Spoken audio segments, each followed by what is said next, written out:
Hello everyone, and welcome back to my show, The Interview. I'm your host, Susan Lee MacDonald. There are those of us who gain notable achievements and gain great success in our lives, and today's guest is none other than CEO Kim Mee. She has had the confidence and passion to go towards her dream, and she has been the founder of the first services company here in Korea and all over Asia. I think that you're going to gain a lot of inspiration from her story. Let's go meet her today.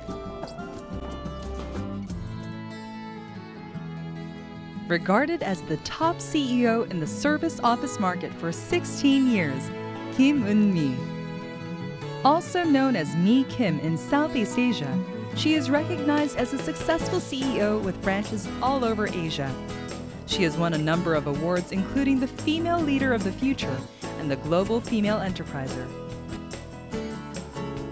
After constantly tackling new challenges to become the leader in the service office market, she is now operating 14 branches in 8 cities around Asia. Learn about her secrets to success and her difficult journey to get to where she is today.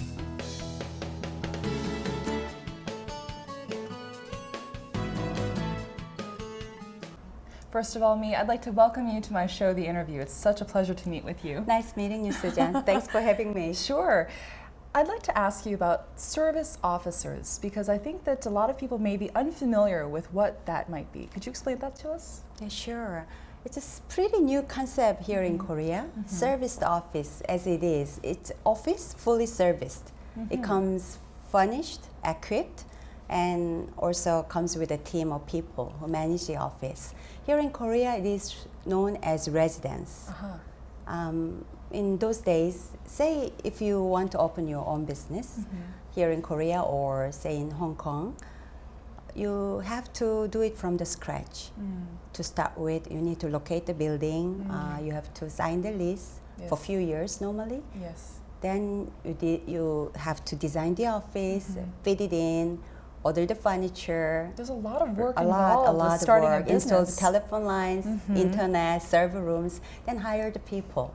So it will take a lot of your time and energies and pain as well. Definitely. So we provide the office which is already set, ready to use, just like as you check in the hotel. I see. You could come in 5 minutes. You have your own office with your own secretary, manager, tea ladies, you name it. It sounds great for anyone who wants to start a business, or maybe they're starting a business in another country where they're not really familiar with the layout of the land, and it seems like that would be a great option to just start business right away. Especially nowadays, the business environment is changing very fast, unpredictable. The biggest risk is commitment. So as you lease your own office, you need to commit as long as 3 years. And you also have to hire people permanently.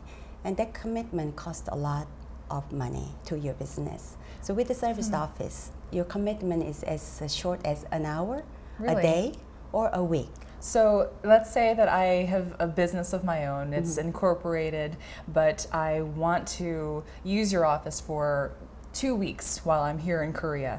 Then is it possible just to rent your offices for 2 weeks only? Even 1 hour. 1 hour. You check in 5 minutes, you will be ready with your own phone number, own secretary, server room, you name it. That's fantastic. Especially when you travel to a foreign country where you have to deal with the language barriers, culture shock. So you have very limited knowledge and resources. And that's where we cut in. I'd like to ask, who are your main clients for your business? Mostly multinational from all over the world. Korea Center alone, we have more than 20 different companies from 20 different nations. All over the world, more than 50 nations. Just to name a few, Goldman Sachs, ExxonMobil, Coca-Cola, even Prada, Ritz-Carlton Hotel, IT, finance, oil and gas industry, service sector. All kinds. So we're not talking just small companies that are unable to afford business startup facilities. We're talking about really heavy hitter large companies who choose to have an office in your facility. Yes, a lot of also Korean conglomerates like Samsung, LG, GS, SK are our clients in other locations, but we also try to meet everybody's pocket. Of course, office space is kind of pricey because that's the location where we pick. Normally they have the highest rental in each town. But those people who have a very limited budget, or those people who doesn't want to have a full-time office, they could always use a virtual office, which they can print on their business card just by using our business address and phone number and use as they need basis, hourly or even weekly. So we call it VIP membership. So by joining one location, they can instantly gain access to 14 centers in 8 cities. Where do you have your companies? Beijing, Shanghai. We have Pudong Pusi 2 centers in Shanghai, Bangkok, Manila, Singapore, Kuala Lumpur, Jakarta, here in Korea. So all in 8 cities, and we're hoping to enter Ho Chi Minh and Hanoi this year. I see. So what do you attribute to the success of the service office?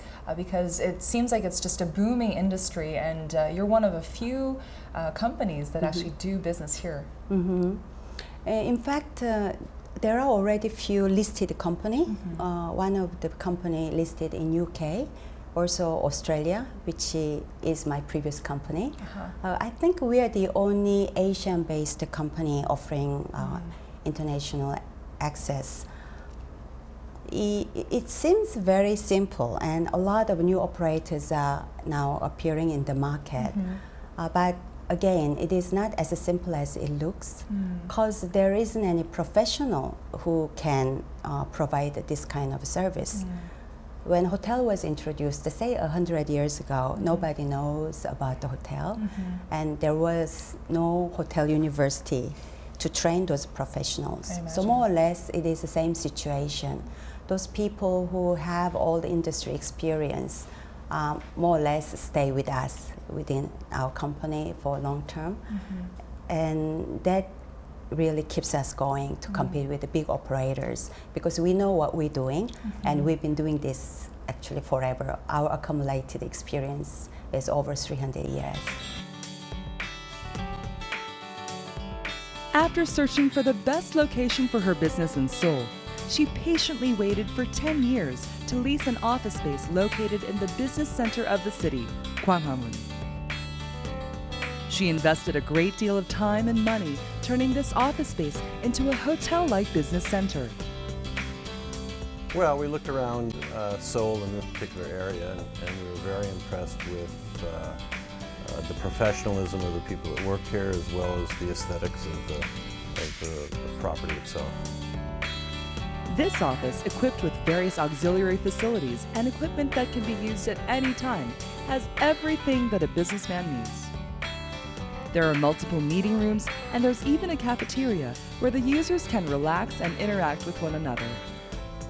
It has even been a place where the users can go after a long day to relieve their fatigue and stress from work. This is how Kim and Me shows consideration for her clients. The facilities, as you've seen, are very nice. They keep them up very well. The maintenance is excellent. And the secretarial support services, when I'm away, I know that my clients are going to get proper information, that I'm going to get the right message about who calls me, who visited, and so forth, so I can leave the office and not be afraid of how my clients are treated, whether they call or whether they come by and visit. I'm curious what you were like when you were in school. My nickname when I was baby was Pumpkin. I was very chubby and very ugly. Oh, when I grew that's hard up, to believe. I was very tomboy. Even my nickname was Woman Gangster. All the boys in the school made fun of me, and they didn't like me at all. That's hard to believe. I mean, you were one of the most uahan, like sophisticated ladies we've had on our show. Oh, thank you. But believe it or not, I have a very talented brother and sister, and I was always compared, and my parents were not happy, and I never meet their expectation. So I was not happy child and always isolated. My escape was book. I was hiding in the library and all in my room, and I like to read. That's the only time I can forget about the reality. But as I grew older, I realized you are not actually only what you look. people see you beautiful when you believe in yourself and when you like yourself. So I start to like myself instead of focusing on my weakness, and I start to look at my strengths, and I start to gain more confidence. And instead of being an ugly duckling, I decide to be a swan.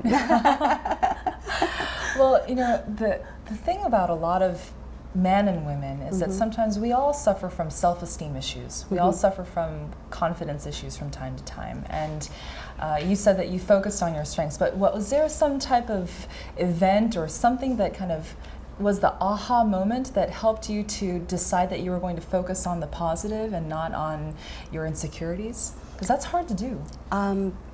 Believe it or not, it was the most dramatic moment, or my turning point, was when I left Korea.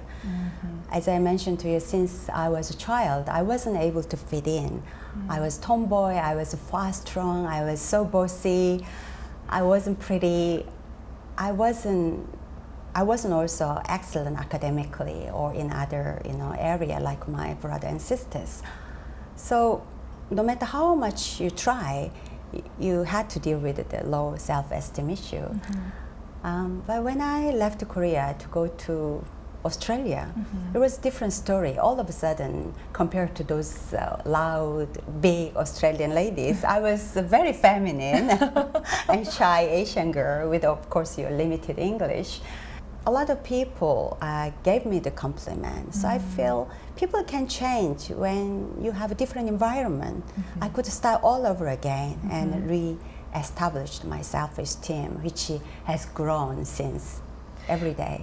Leaving Korea must not have been an easy decision, though, initially. How did you decide to leave Korea at that time? As I mentioned to you, when I was always dreaming of going overseas. As I read all kind of books, those days, it's not easy to get the passport, almost impossible. Even going to get your further degree wasn't an easy situation. So I was just kept dreaming of going there one day. I never had that opportunity. So after graduating from university, I had to work. My mom got bankrupt from her business, so we had to make our own way. And luckily, I was able to find a job at the Citibank. At that time, they offered the highest salary possible. I see. Everybody were envious, and my parents were very happy that I could support the family. But So then, you supported your family after your because family went through I a still difficult had a time. brother and sister in the university, and my father was just a salaryman, and for him to support 4 kids were not easy That's at all. a challenge, yes. So I was helping the family to support my brothers and sisters, but it was only when I joined Citibank I realized I'm not a number person. In fact, I hate the number. Every day was a nightmare. I couldn't wake up.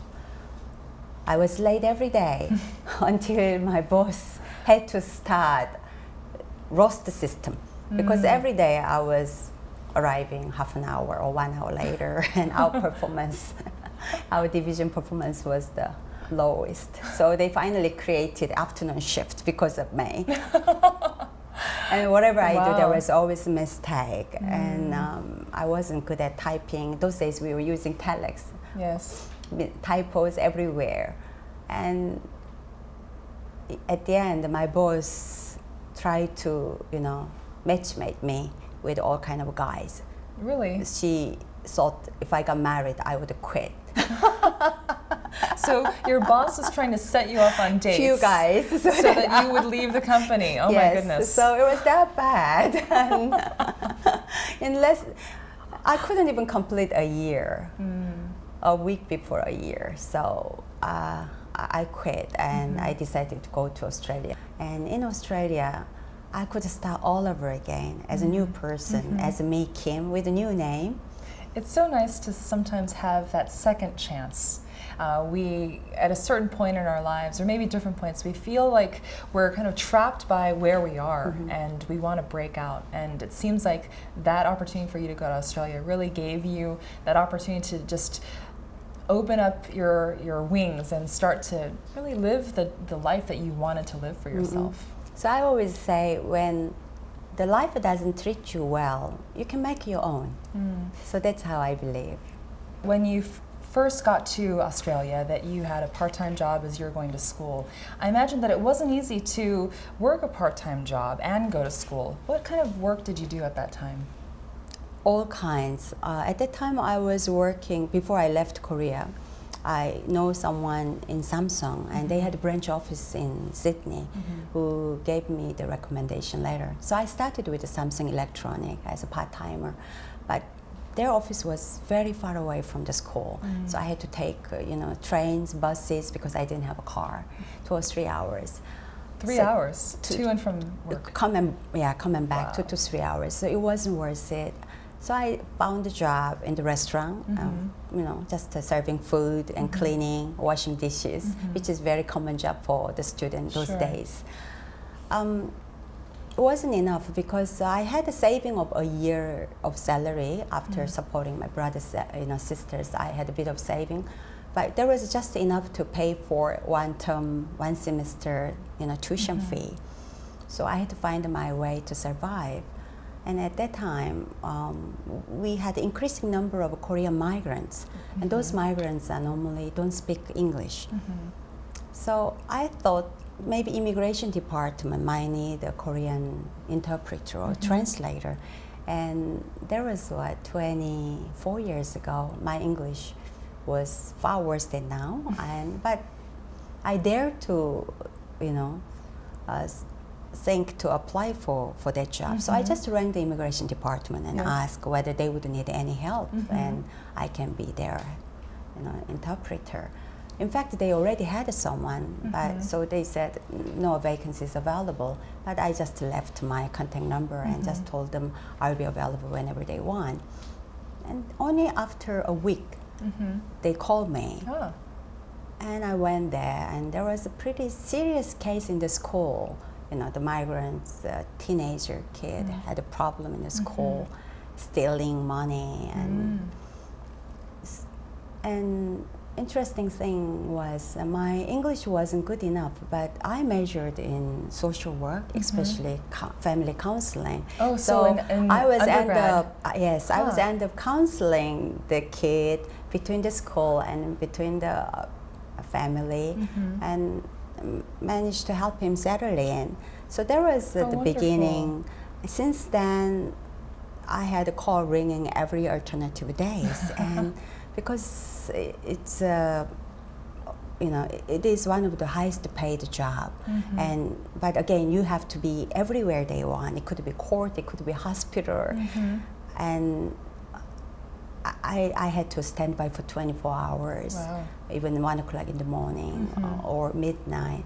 But they paid very well, and it managed to give me some money to pay for my food. Still wasn't enough. So what I've done was I rented the cheap apartment. At that time it was like $70 a week apartment. Oh my goodness. And in Australia you have a Salvation Army, Yes. where you can get all kind of furnitures, electronic appliances. People gave it away. Right, things that are donated to the Salvation Army. That's right. So I went there with the friends, pick up all those things and decorated the apartment. And I rented, it was a one bedroom small apartment. And I rented that bedroom to my classmate who was Thai. And I slept in the living room in a sofa bed. So she paid the rental. I cooked for her. Of course, I had to cook for myself anyway. I cooked for her. I cleaned the house. I managed a small, tiny unit, and she paid everything. She was pretty well off Thai student. And so that covered my rental and my food cost. It sounds like that was almost a precursor to what you're doing now. Actually, more or less, yes. It's more or less, it's the same concept. I service my friend and I collect the rent. That's ingenious. It's hard to believe, seeing how confident she is now. But Kim and Mee was an insecure girl with an inferiority complex when she was young. She had always dreamed of living abroad since her childhood, to see in person what she had read about in books. So she decided to pack up her bags and head to Australia. There, she rediscovered herself through the eyes of foreigners who saw her differently. So how long did you end up studying in Australia? 2 years. 2 years. And so you were able to support yourself, feed yourself, also feed and help support someone else too. So after your schooling in Australia, did you work immediately afterwards? Even before graduation, I started to look for the job. The only reason I went to Australia for further degree was to find a job as a boss. It would take forever in Korea. For example, the Citibank where I worked for, to be a boss, it might take 10 to 15 years, and I wasn't patient or capable enough. So I thought that with a master's degree, a lot of companies might offer me that kind of opportunity. But still, there isn't any job opening for any woman, even with your additional degree in Korea. I looked everywhere, I couldn't find it, except those foreign banks. I didn't want to go back to the bank, so I started to look for a job in Australia. It must have been very discouraging to not be able to find something back here in Korea after all of that time that you spent in Australia. How did that feel at the time? Oh, I was totally down, very, very miserable, and regretting, coming to Australia, wasting 2 years. And everybody said, "See, I told you, giving up such a highly paid job." Don't you hate that when someone says, "I told you so"? You shouldn't have done that. Exactly. Especially when you were following your heart, you really felt that that was the right thing for you. It was one of the, downtime in my life. But I didn't have any other choice. I had to find a job, right, to make a living. So I sent out more than 100 resumes to everywhere.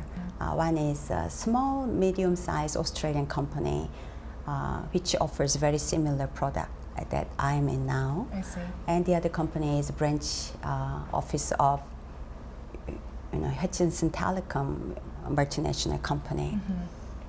Of course, everybody, including my parents, advised me to choose Hutchinson Telecom, but I chose the small, medium-sized company, offering unique service that no one knows those days. Did you feel that this is what you had been looking for, that this is what you would be good at when you started working there? Yes, because they, at that time, wanted to, they planned to get listed, and in order to get listed in Australia, they need to have a presence in Asia. So they needed someone who could, develop their market in Asia. And because they are a very Australia-based company, they didn't have any Asian manager or Asian team. I was I think, right for them. They were targeting Korea to start with, and they asked me to go to Korea to do the market survey and hopefully open up the branch in Korea. So did you come straight to Korea after that? Yes, as soon as I got hired, I had a intensive training, and they sent me to Korea to do the market survey. There was nearly 24 years ago, 1990. And it was soon after the Seoul Olympics in '88. I think so. No internet, and there is no property agency in those days in Korea. So I had to walk virtually downtown Seoul, every single building. Wow. To find out the list terms, conditions, also how to set up the company here in Korea. At that time, Korea wasn't open to many foreign investors, and very tough. So everything was negative. So I told them, Korea is not right for you. You shouldn't open, and that means no job opening possibilities for me. For you, wow. Because So they hired, specifically to set up the office in Korea. But luckily, the president liked my report, and they offered me a job in their head office instead. So I became a manager. I was the very first Asian ever worked in that company in the head office, and I was managing all the Australian staff. That must have been overwhelming because you didn't grow up in Australia, you didn't grow up outside of Korea, and to know the needs of another culture's people and their business practices must have been very challenging. And even despite the fact that you were smart and you were very resourceful, I imagine that it would have been difficult. So what was it that made you decide to just quit? I didn't quit because, as I said, it's a very good opportunity, hard to come. But one day I was taking inquiry from potential customer. Of course, on the phone it's much harder to communicate. And the other party was telling me, speak in English. What language are you speaking? And there was a real blow for me. I just felt I cannot live in this kind of environment where I don't deserve respect. So I was thinking of quitting. Then they had one branch in Bangkok, which opened recently, but the business didn't go well, and they wanted to shut it down. In Bangkok? Bangkok. And my roommate was Thai, and I had a chance to meet up with many of her friends when I was studying. So although I've never been to Bangkok, I felt pretty comfortable because they are Asian. We all speak English as a second language. The food is, more or less similar. It's hot and spicy. So I thought, okay, this could be, right. I volunteered myself to take over that problem center, which they wanted to shut down. And I told them, you're going to shut it down anyway. Just give me a year, and if it doesn't work, you can shut it down then. And I was junior manager, less than few months. Of course, they didn't approve. I told them, you don't have to pay me as an expat. Normally, as a country manager, they will give you cars, they give you luxurious accommodation all the time, extra salaries. You just pay me whatever you are paying now and decide after 6 months. So I negotiated with them. I made their decision easier. So the next week, I was in Bangkok, where I knew no one except one, my ex-roommate. Wow. So once you got to Bangkok, tell us what happened. Because they were not quite sure what I'm gonna to do. They gave me the accommodation. It's like a 2 to 3 star running down inn, where you see the cockroach flying everywhere and dirty and dark. And I was thrown into the center without any introduction. The team, the Thai team, they had a very qualified team, mostly speaking fluent English, MBA degree, more or less my age. So they were like, hello, who are you? Why do we have to answer to you? Thai language was also very new. Thai had a very, very different culture. I thought the Asian culture more or less the same. They did everything to throw me out. They hated me. Oh my goodness. And I had to do something to prove I was boss. So I fired one person instantly without knowing the Thai culture. It was my biggest mistake because Thais are very proud people, and firing someone is extremely offensive, thing to them.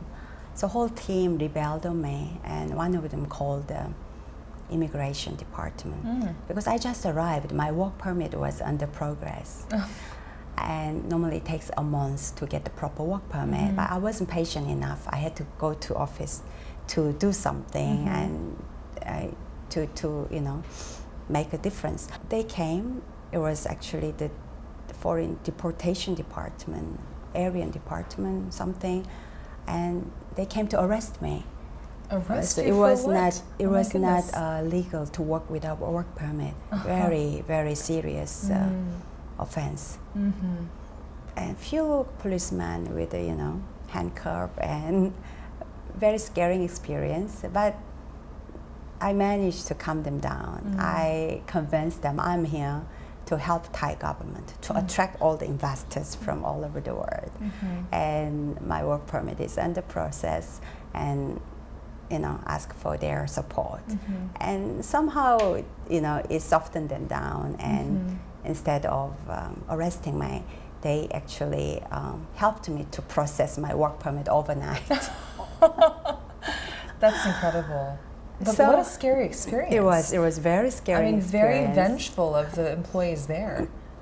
And it was hurting, of Yes. course, and I had to prove. And I realized I cannot, push myself to be a boss overnight. I had to earn their respect. I had to earn their love. It made me very humble, in fact. So I started to be their friend. And we managed to get the name out very quickly. The expat community there is relatively small. And to get my name out in the market, especially this young Korean girl who is 29 years old, coming to Thailand and trying to offer a unique service which wasn't existing in the market. So somehow it worked. And we attracted many clients. And at the end of 1 year, Bangkok Center became most profitable center in the group, and I was rewarded. It was very rewarding. Of course, they moved me to a very nice apartment. Good. So my no more cockroaches as roommates. Yeah, no more cockroaches. My quality of life has improved, and by then I learned about Thai culture. I had many Thai friends, and I started to enjoy my life. I was very happy for a while. For a while. For so a while. What happened after that? After all these challenges, year 2, by when I finished second year, it became a routine. Life was too easy. And I always wanted to learn something. And I was the boss, but I didn't have a chance to, train myself to the next level. And everything was just too easy. So I thought, I need a bigger challenge than this. And at that time, I had another friend from Australia who lived in Indonesia, Jakarta. So she invited me to come to see her during holiday. I went to Jakarta for the first time in my life. New business, new development everywhere. And I just loved that energy. And I thought, this is where I should be. So I volunteered again to my head office. I'm going to open a branch in Jakarta. Of course, they were laughing. How? We don't have an immediate plan. But in a way, they wanted to have a presence in every Asian city. So I said, as long as you find a way, why not? So then I went away, get the introduction, and find a potential local partner who were able to offer the space, 1 floor, as a local partner. So instead of committing, paying a big rent and inject a huge investment, we could start, with a very limited funds, because the local partner offered the space for free, and we could share the profit at the end of the business. So that's how I get into Jakarta. So after about a year and change in Bangkok, having taken one of the worst performing company branches, you took it into being the most profitable. You went to Jakarta kind of on a vacation, fell in love with Indonesia, and offered your company to start a new branch there. Yes, I did. So when you went to Jakarta, what was it like for you? Because you've been there now for quite some time. Nearly 20 years. Yeah. But at that time, again, I only know one person, my ex, classmate. And everything was new, which was really exciting. I had to learn all over again, Indonesian language, Indonesian food, Indonesian culture, Bali. And so every day I was very excited, and starting up business from the scratch. Of course, it's painful and it is extremely, extremely exhausting, but the feeling of achievement is huge, and the reward was huge. So there was my second center in new country.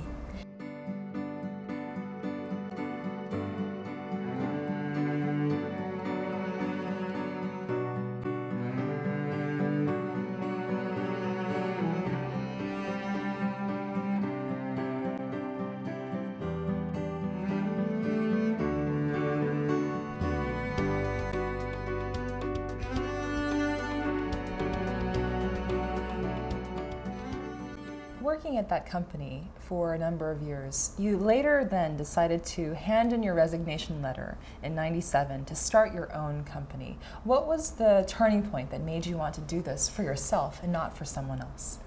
Nearly 8 years I stayed in the company, managing Bangkok, managing Jakarta. Then I was managing Asia region.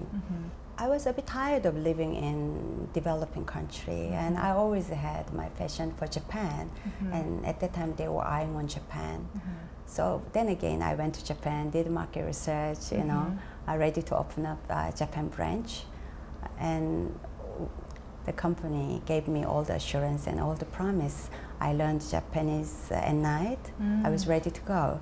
Then somehow, I think they learned Koreans very discriminated in Japan, and it was too risky for them to send a Korean manager to run the show in Japan. Really? So they broke the promise, and they sent the junior manager, Australian manager, to Japan. I lost the trust in the company after working 8 years, day and night, sacrificing my holiday, you know, starting from the scratch in many different countries. So then again, I negotiated with them. I told them, if you don't send me to Japan, I'm going to quit. So I thought that they would apologize to me and okay, you know, cancel the junior manager and send me to Japan instead. But it was the other way around. My boss said, maybe it's time for you to take some time off. Wow. You worked very hard. That must have been a real blow after all of that time that you Oh spent. my God, it was real heartbreaking. I never forget that moment. Were you angry? Angry and sad. I was totally, you know, down. And I was very proud, of course, when you hear something like that.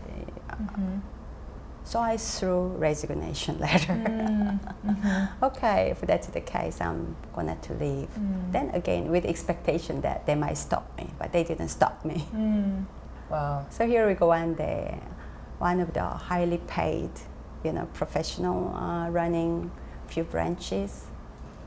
I already married then. You know, I met my husband, and I was just a housewife. Day by day, I was miserable, I was sad, regretted so much. Then I thought, I should hire myself if no one hire me. What a great idea. And my husband agreed, sure, you know, because I love this business so much. But the rental was also the most expensive, and I needed a huge capital. Of course, because I enjoyed a high salary, I had lots of saving. It wasn't enough. And I had a small apartment in Australia that I bought, so I had to sell my apartment. Still not enough money. My husband had his small house, so he put his house in the bank, and we managed to get some bank loan. Still not enough. So I had to ask my father in Korea. So he put his apartment in the bank. So we managed to get the rest of fund. Wow. So 3 houses in the bank, 1 sold, 2 in the bank. And I managed to open my first center. At age 36 is when this all took place. So you were then not employed by the Australian company anymore. You were a middle-aged housewife, risking your home, your father's home, and selling your own home in Australia. So you definitely had the biggest gamble at any time in your career up to that, because it's no joke to start a business. There's no guarantee that it's going to work. What was it that made you decide that you believed in yourself enough to take on those risks? Because if you failed, that would have been a real disaster for a lot of people involved, no? I was totally out of my mind. And my husband was out of his mind. My father was out of his mind. But I had a proven track record of 8 years working for that Australian company in various markets. And I've been always successful. I was always at the top performer. So I knew I could do it. I just knew the business in and out. I thought it's not a big deal. And I also knew how much I made for that Australian company. So when I calculated, it could get, paid off within a year or so. So I gave my business plan to my father, and he was excited. Then did you ever hear from your father and your husband, you should have done this earlier? But what happened was, within a year, we had the worst Asian crisis. IMF crisis hit Indonesia. Yeah, and all over also, Asia at the time. I got married and I tried to have a baby. I was pretty, old to be a mother, so I couldn't wait. I couldn't delay my pregnancy. But I wasn't able to get pregnant, so I had to go to all the fertility clinic. No luck. So finally, I gave up. Okay, maybe I don't have any luck, and I should just have my own baby, which is the business.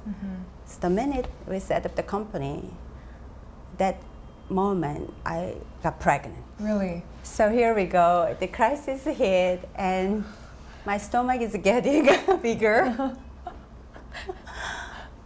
And actually, within a year, it got worse. Indonesia had the worst riot, because that's when Suharto, had the longest his regime, and demonstrations everywhere, riots everywhere, tank on the street, riots, raping, stealing, fires. It was very dramatic, just like a war. And I was fully pregnant. All my competitors, including the clients, they all shut down their business, evacuated. All the Korean in Jakarta also, evacuated. I couldn't pick any better moment to do the business. Because at that time, when everyone's leaving, that leaves a vacancy for the kind of business that you're doing. So any company that wants to start up its own company in Jakarta, if they didn't want to invest a lot of money, they could save money and risk by maybe going to your new place. Yes. Interesting. It could be. Yeah, it was also the case.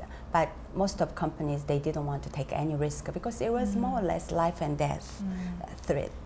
So people just shut down, including my previous Australian company, shut down the operation, ran away. And a lot of us investors, they also shut down the operation because they didn't see any hope. But as you said, some remained, some moved to my center to keep their show, going. But there was not enough business to fill up one center. I had 1,500 square meters with more than 50 offices, and I couldn't find any foreign investor who is able to, take that space. So I had to find my way to I just couldn't afford shutting down the operation. What did my you do? father, and me, we all had to go to the street. And I thought, since they still have to keep the office, a lot of companies, they cannot shut down the office overnight. They needed someone to manage the office. Nobody wanted to come to Jakarta. So I volunteered my service to them. And I know how to manage the service. I can manage your people. I can do the monthly tax report. I can talk to your local partners, local suppliers. You can sit in your country and just call me or send me email. I'll do the rest. Wow. And that actually attracted lots of companies who still want to keep their presence and keep their business, but who didn't want to come to Indonesia. That's incredible. So it's almost as if you were not only offering location for these companies, but also managerial and kind of CEO experience. All kind of business service. That's how our concept really started. The first day when I opened, our business was more or less the same as the previous Australian company.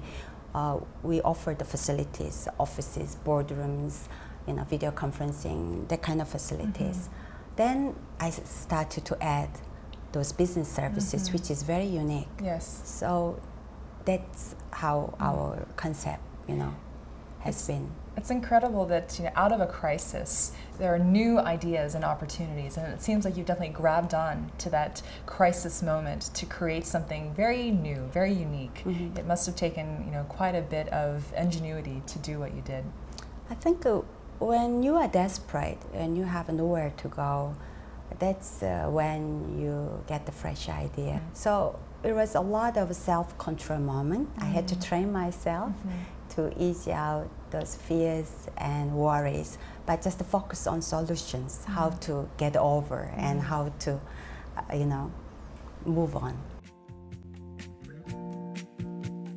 A CEO suite with 14 branches in 8 cities and 7 Asian countries. It has set itself apart from other service office firms by providing premium services in a landmark building and allowing users to take advantage of its top quality facilities. There's also something Kim and Me never forgets to do. It's to visit every single client to greet them and understand their needs. Nice meeting you. Nice meeting Mee you. Kim. Robert Deleu, nice meeting you. 안녕하세요. 예, 처음 뵙겠습니다. 예, 네, 미킴이에요. 네, 예. 네. 한 달 전에 입주하셨다고 들었는데 인사가 늦었습니다. So how long? A month with us already? A month, yeah. Yeah, We are really you enjoy it. are you settling down? Yeah, everything's great. Everyone's very nice. How is it? Kim and Me always followed her heart Is it you and made when you daring mention and or uncommon maybe- choices. And this is what has led her to become the top CEO in the industry. You've been in this business for over 24 years, and you are arguably at the top of this business in the world. But even still, you said that you don't want to be good. You don't want to just settle. You want to be great. Do you think there's any room for improvement currently with your work as CEO? Oh, so much every day. You should have seen me in my office screaming and getting frustrated and complaining to my team. I only see, those areas for improvement every day. So I think there is no limit for us to get better every day. You can, make your day different from the other day by just focusing on what you are doing and by thinking how you can do better tomorrow. You've done so much as a CEO, and I know that you've been involved with a lot of charities and volunteer organizations, and you're very involved in the community. I'm also curious if you have any other kind of dreams and hopes and goals for the future. Oh, my bucket list goes on forever. A lot. I've been a workaholic, I've been working. So there are a lot of things I want to do. I still don't know how to swim. I still don't know how to ride even bicycle.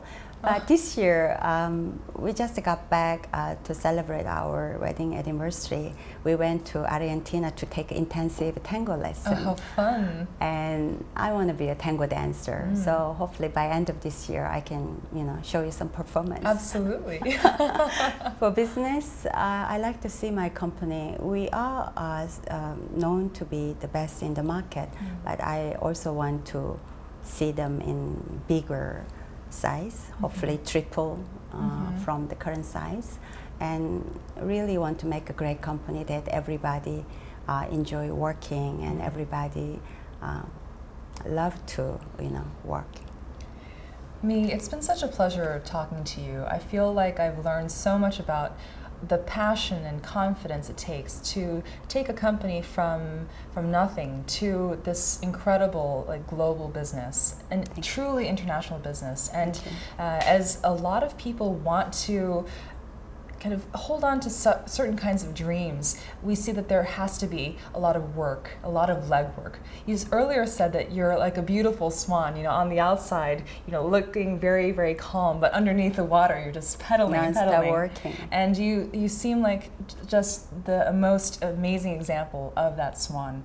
I hope that everything goes for you fantastically in the future, and I do hope to get to see you tango sometime. Yes, thank you so very much. I Thank you for really being on my enjoyed talking show. to you. Thank Great. you. Thank you so much. Thank you so much.